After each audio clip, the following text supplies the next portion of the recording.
Hello, I'm Leonard Bishop. Welcome to Coach Bishop's podcast, Winning in Life. As a former coach at Lincoln High School, we had the motto where we wanted to win all the games, but more importantly, we wanted to win in life. And my guest today is Mr. Cedric Griffin, who recently was named head coach at Lincoln High School. Hello, Ced. Hey, how you doing, Coach Bishop? Doing good. My keys to winning in life, number one, is understanding that conversation is therapeutic. And I feel that in our conversation today, we both should learn something. What are your thoughts? I agree. I agree. Conversation is therapeutic. It's something that helps you get through a lot and helps you move forward and kind of keep your mind clear instead of being cloudy. Okay, second key to winning I have is that understand that listening is a skill. You know, as we talk about as a coach, you understand that if the players listen, you're better able to teach them things. Give me your thoughts again. I agree. You got to get the kids to listen. You got to get them to buy in to focus and paying attention and listening because it is a skill. And if they're not going to listen, they're not going to learn. So it's kind of big. It's very big to listen in order to be successful. Thank you. We'll go to 3 and 4 a little bit later. Here it says, who were the influences in your life at a very young age? At a very young age, so I'm from South Dallas, near Lincoln High School. So as I came up, especially in barbershops, I saw a lot of posters of Larry Johnson. So that was somebody I just looked up, somebody from my same community that did something big, making it to the NBA. And coaches, as far as my little league coaches, Coach Tony from the Mustangs was very influential in my life. He kind of took me under very young and helped me out as far as becoming a man at an early age. Did Coach Tony introduce you to the game, or who was the person that introduced you to the game? Yeah, it was kind of Coach Tony. I played it a little bit, at the Rex, at the X-Line Recreation Center. So I was getting pretty good at an early age, but I didn't play for any particular team. And Coach Tony kind of asked my mom for me to play with him, and she introduced it to me one morning, and I said, sure, I'll play. I just wanted to play basketball. And but he picked me up from school, took me to practice. From that point on, took me to games, took me to his house. He pretty much was like a father figure for me.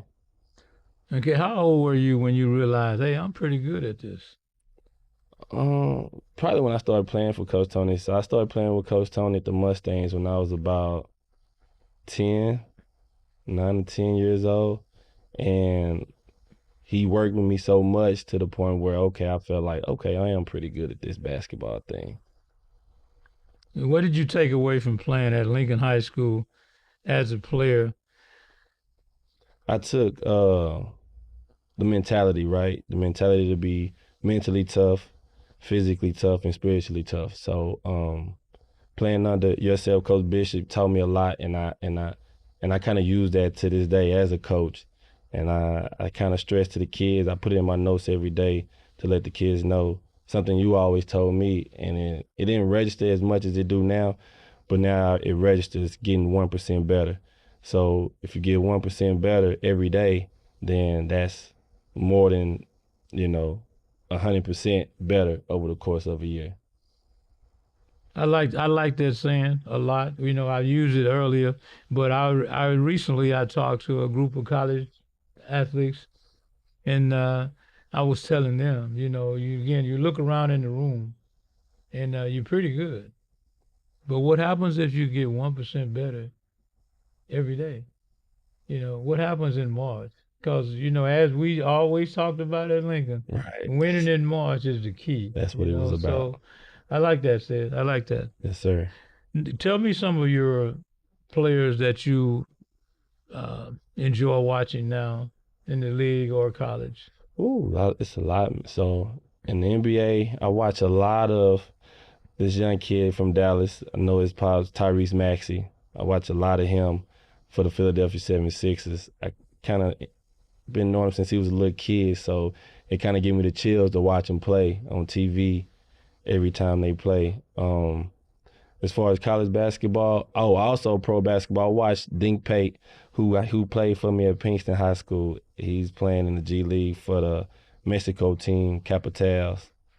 He actually playing tonight, so I look forward to seeing them play. And all the college kids, man, I just love college basketball because they play so hard. You know, they play with so much order because it's not the pro level, it's the college level. So you got the system in play. So I was just watching the game, UCF and LSU before I came here, and that was double overtime right now before I got here. So that was a really good game. You know, that's one of the other things that we talked about too is having a passion for the game. Yes, sir. And if you have a passion for the game, you're going to watch the game. You're going to watch it a little bit different. You're going to see passes that other people don't see. Yes, And sir. they say, what did you what did you learn again at Lincoln that kind of helps you now? What it was odd because it's gonna be weird playing off of 2 feet, right? It's something that I preach a lot, and it's something that I was taught a lot as a young age. But I always, everybody want to be like Michael Jordan and finish off one and fly above everybody. But you learn over time playing off of 2 feet give you so many different options. And if you can get all your players to understand that when attacking the paint, to play out 2 feet, use your pivots and pass fakes and pump fakes, man, it works. It works so much. So that's one thing I always got from when I played coming up from coaches. Well, that's one of the things too is that you say that same thing with when you tell kids about passing the ball with one hand. If you pass it with both hands, you actually can bring it back. Yes, sir. But if you got one hand, you can't You bring it can't. back. So and I always said that basketball, the little things mean so much, and that's so valuable. Yeah, you also mentioned Maxie a few minutes ago. Yes, sir. I was listening to the guy that played for Minnesota from Kentucky. He's supposed to be the fastest guy with a basketball. Dillinger, Who? Robin Dillinger, some No, I'm trying to think his name, but I'll from think of it in a Kentucky. minute. But what he said was he was on. They asked him to compare somebody in the league that was as fast as he was, and he mentioned Maxey. Right. And that's a great tribute to Dallas and the area in itself. Yes, sir. Tell me about your college days. So I played at Texas A&M Commerce, now East Texas A&M. Played there for 4 years under Coach Sam Walker. Great coach, by the way, another great coach. Like I could say I played for a lot of great coaches that kind of helped mold me to be the coach I am today. It was a very slow starting career there, but my last 2.5 years, it got a lot better, especially playing alongside Leonard Bishop, your son. We we played together in high school and then was able to play together in college and build this brotherhood with each other that's lasting a lifetime, and it's special. And those 4 years at Commerce helped me become a man. And Coach Sam Walker, he helped me so much having those individual meetings with him about the college life and about getting ready for life after college. And that meant a lot, those 4 years. So, what about being a head coach? Do you love most? Right now, I say what I love most about being a head coach is being able to touch the kids and reach the kids and help them, knowing that I was once that kid that needed a lot of help. Not having a father in my life, so some of those kids don't have fathers, and just being that father figure, somebody they can always come talk to, right? Going back to your number one thing, like have those conversations with that they might not be able to have with anybody else, and just help them navigate through the high school to get them ready for life after high school. Speaking of, you have a son, is that correct? Yes, sir. How old is he? He's 5 now. Yeah, hoop. He loves it. He's around it all the time. Every morning for practice, he's there with me until his papa come pick him up for practice. For school. So he always shoots the basketball around the house. He sleeps with a basketball in his bed. So I would say he love it, but I don't know yet. I don't know. Okay, getting back to the other question about what about coaching that you like most, what caught you off guard What caught me off guard? as to being a head coach? I just didn't know it was gonna be my future. I didn't know I was gonna be a coach, and I played the game, but I didn't see being a coach in my future. But it's a calling, right? So when I got my college degree and got my teacher certificate, I started working in the schools. And a couple of guys was like, "Hey, you want to coach? We know that you Cedric Griffin. You play on the 40-0 team. You play to come out." I was like, "Yeah, I don't know." But I did a lot of training before then, and then some just told me like, "Okay, let me try this out." So I became an assistant at Pinkston, where I started my teaching career, and I was an assistant there under McGee for a year and under Coach Ham for 2 years, and I learned a lot from those two guys from a head coaching point of view as I was an assistant getting ready to be a head coach, not knowing I was getting ready.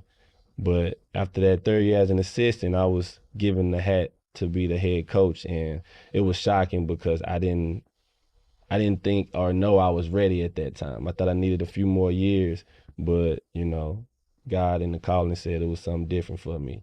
I needed to be the head coach then. And it worked out well. It worked out. How has the transition been from Pinkston to Lincoln coming back home? Man, you know what? It's been so awesome coming back home. I think the transition has been more about being home and having the kids there get used to me and me get used back to that community, right? Because even though I'm from there, things change over time. So it's me getting used to them and they getting used to my style. And um, it was big for me to pick even, you know, once I got my first win with that group of kids, man, it was special to me. It was something that was special. I was able to get my 100 career win off of that, and so I always say it took me 99 wins to be able to become the head coach at Lincoln High School. Well, congratulations. Thank you so much. So now that you're involved at Lincoln and everything is flowing as is, and the girls are exciting and Right. playing well, what are the challenges that you face? The challenge is the everyday life of a kid, high school kid. Trying to help them navigate through the day, and I'm real big. Like they'll tell you, like, because they already know now, especially on game days, I don't deal with any discipline. I'm not gonna deal with it. It's automatic. You're not gonna play. So they know I don't like them in the hallways. I don't like them not being in class. If I catch them, they know it's a problem. So it's more about just being that great mentor to them and great leader for them. And the challenge for me has been more about them figuring me out and understanding that we practice in the morning and it's been kind of different for them to practice every morning. It's something that I brought over there and my style of teaching and coaching. It's probably something they haven't been used to, but it's something that I have developed over my course of years and it's going to continue to develop, but it's about them getting used to me. Okay, Lynn wanted me to ask you this question. Give me your Mount Rushmore of coaches. Oh, at what level? Like all levels? Are you talking about? Because a lot of times we talk about pro or college, so I don't. Well, let's go with college and pros. Okay, Start with the pros. the pro Mount. level. Well, the greatest of all time. I'm gonna say Coach Pop. Okay. Coach Pop, the Spurs man. That's probably my favorite coach of all time. I learned a lot from him. Um, next would be the next would be Phil Jackson, right? Everybody give him a flag because he had all the talent, but he knew how to get that group together and galvanize that group and make them play as one. So I would say Phil Jackson is up there for me as two. Um, on the spot. Lynn, I always do that though. All right. Who's somebody else? I love the coach at Miami. Um, Poster. yeah, Eric Poster. Eric Spoelstra. He has become one of the greatest coaches for me because I actually learned a lot. I watch a lot of his film and the actions he run offensively and defensively. And for my fourth, whew,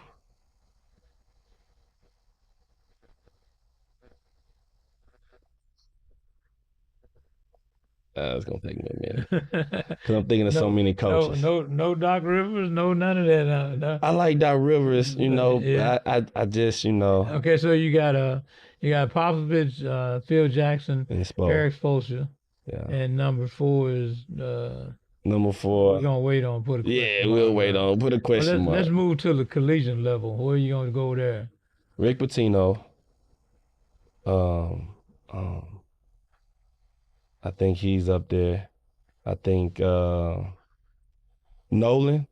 Nolan from that Nolan coach at Richardson. Arkansas. Yes, sir. Yeah. Nolan Richardson. Yes. He's one of the in my top 4.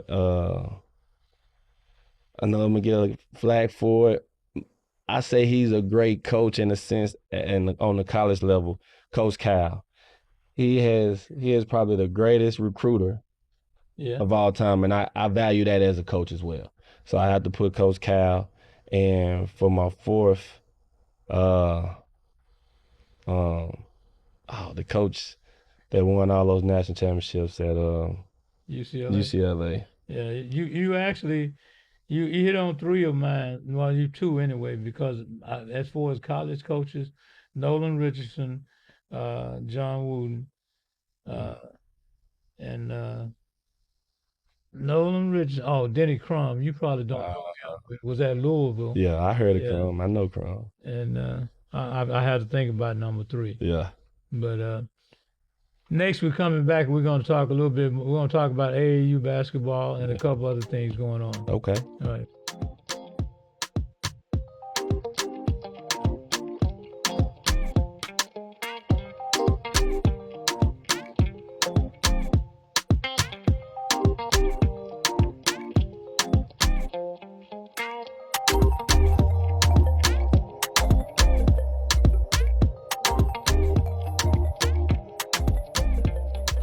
I wanted to ask you about the AAU. What are your thoughts on AAU as a player? We go there first. I think for AAU, man, it's a great platform for the kids. I think it's a time for the kids to develop, especially if in the right AAU program.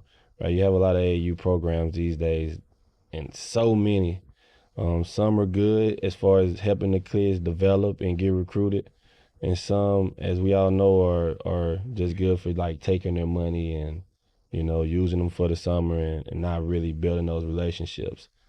But AAU is a time for me to see my kids go out there and play maybe a role that they might not play with me, right? They might not necessarily be the number one scorer on my team in high school, but for AAU, they get a little bit more freedom to score the ball, and you're able to see them play a little bit more free. So I enjoy that. I enjoy watching basketball, period. So I'm at AAU games all spring and summer, just watching the young kids play. And I remember playing at the AAU level and playing for the Mustangs. And after the Mustangs, I played for Team Texas. So playing at those stages, EYBL and that circuit was special for me, and it was something that I never forget. Okay, so how has it changed from the time you were a player and now that you're coaching? It changed so much in the sense it's so many more teams, right, Kobe? It's so many more teams, like, and I don't remember it being so many teams just in the city. Like, it was a lot of teams, like, in the state of Texas, in the country, but when you look up, it's about 100 teams just in the city of Dallas, and I'm like, where are all these kids coming from? But you know, that's probably something that stood out to me the most. And the second is probably it's not as much teaching the game in a skillful way as it used to be, right? We was taught everything from the fundamental level to from passing the ball with two hands, finishing with your thumbs down. So now these kids just be out there just freewheeling, but the ones who stand out are the special ones though. Okay, I got another question from Lynn. What he said was that ask him about his college experience and best story from college. We Ooh. talked about your college experience to Mm-hmm. a certain extent. Well, what was your best story from college? Man, so it's probably one of my best and at the same time not the best, right? So my junior year, Lynn senior year, we made a run for the conference championship. And that was probably my best year playing at the college level. And we was enjoying the tournament run. We wasn't supposed to. We finished pretty at the mid of the pack in the conference. But during the tournament time, we was rolling. I began to get my feet up under me and get the rolling at that time. And we made it to the championship game. And that's the good part. Now, the bad part is it was about 7 seconds on the clock, maybe less, and we was taking it out baseline out of bounds play, and we drew up a perfect play for Kevin Weidman, who was our best shooter, best scorer, and it was 5 seconds. He didn't get free, and I was looking for everybody else. They didn't get free. We didn't have any timeouts. I tossed it in. It's like a jump ball for the guys to get, and it went out of bounds. So that stuck with me all spring and summer, and it still goes through my mind a little bit like, I might have cost us one. We probably would have had a chance to make it to the NCAA D2 tournament that year, but, you know, Well, I attended that game. yeah, You actually took the lead with, like you said, with that, but the guy, they had a guy on there that was supposed to be an All-American. Something. He made a big shot. right. He don't make the shots, you win the game. Yeah, But that was a good moment yeah, to celebrate. yeah, Yeah. yeah, As far as Lincoln High School, let's get back to that. yeah. You played on the 14-0 team, Yep, surrounded by a lot of good athletes. great What would you athletes. take from that experience? Man, that the brotherhood, right? The brotherhood, the family, the culture that was built from the coaching staff and yourself as the leader of that. And um even to this day, right, I just had one of the former players, Jason Allen, he came and, talked to some of the kids, and that's been one of my things. I want to bring all those guys back that was a part of those teams and before me, because I remember being in high school every spring and summer when you would open up the gym for open gym, and we would see all the guys that graduated from the 90s, some late 80s, early 2000s before I had got there. They would always come back and pour into us. They would play against us and beat us up, but they would always talk with us and speak with us and speak positivity into us. And that's what I want to bring back. And when I brought him back, he was the first one. And Jason Allen, he's a character. And he had the kids in there laughing. But what he said was true. When he came to Lincoln, you taught us about being tough. Toughness is what we had to be. And that's what he spoke on. And that's what stayed to him. And that's what I feel like stayed with everybody that came through those days at Lincoln. That's kind of strange. I were having lunch with one of the ex-coaches today, and a guy came up and didn't know him from Adam, but he said he used to load his family up on Friday nights to come watch Lincoln play. And what he said was that he come watch the show. Yeah. And I heard one other guy say that one time before, is that they come to watch the warm up Oh, because yeah. everybody was dunking the ball, and that in itself was an experience. And just to live through that, and what I tell people is that during that time, Yeah. my total focus was winning the next game. I wasn't Right. thinking about nothing else. And I'm sure you guys were just pretty much thinking about playing. Yep. But now when you look back, you see it was special, Yes, sir. and you can take something from that and hopefully get it to your kids and help Yes, sir. your student athlete understand that. Oh, no doubt.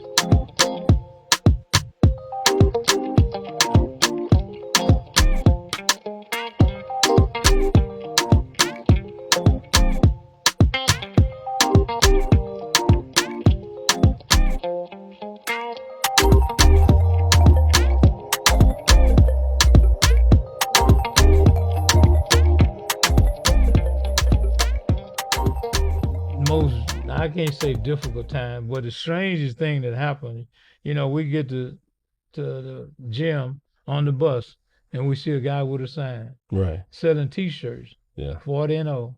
Yeah. and we on our way to the gym. What did you feel about that? Man, he already knew. He knew, man. That was a special year. Like that year, um, especially my sophomore year, right? You kind of one of the babies of the team, and it was senior heavy. It was a freshman, sophomore, and a junior, which was Lynn, right? And the rest was seniors. So it was a senior led team, and those moments was special. And I always say, like, I probably wish I would have, you know, appreciated a little bit more at that time. But as a kid, you're thinking like, hey, I got 2 more years to try to win these championships. But those moments were special, man. Like the to be a part of that. And I always say now, Kevin Shipman, KP, the head girls basketball coach at Skyline, he was the one who took me under his wing that year as one of the senior leaders, and I kind of just followed him and wanted to be like him. Kind of, when everybody else was being all loud, KP was the one that was sitting back, quiet, staying focused, and I kind of got that from him. And I kind of always, we kind of talked back and forth with each other about that, and yeah, it was a great moment. You never forget. Well, you had the opportunity to go back your senior year, Right. because again, we Yep. we ended up losing by a basket, right? That buzzer Yeah, beater. but it was still a good experience, Right. and I'm glad you were able to experience that. Yes, sir. Yeah. I'm still mad about that, man. I still feel like I should have been a 2-time state champion, but that shot went in. That shot went in. Yeah, I believe that too. Break. Okay. As far as your schedule, what do you feel like your schedule is like this year, competition wise? Whew. Well, the schedule is what the schedule is. It's been pretty tough, and it's not gonna get no easier. Where the games we have on the schedule now.